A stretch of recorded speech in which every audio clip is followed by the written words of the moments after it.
क्या तुमने सोचा कि कुछ लोगों को सूरज के सामने आते ही छींक क्यों आने लगती है? तो देखो, हमारी नाक के पीछे एक नसों का नेटवर्क है जिसको हम ट्राइजेमिनल नर्व कहते हैं। यही नेटवर्क की वजह से जो भी हमारे नाक में आलतू फालतू चीज जाती है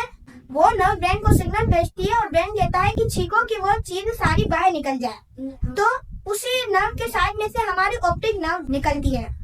जो ब्रेन को सिग्नल पहुंचाती है कि हमने क्या देखा। तो कुछ लोगों में वो जो ऑप्टिक नर्व है बहुत सेंसिटिव होती है, तो जब भी वो लोग कुछ सूरज को या किसी ब्राइट लाइट को अचानक देखते हैं तो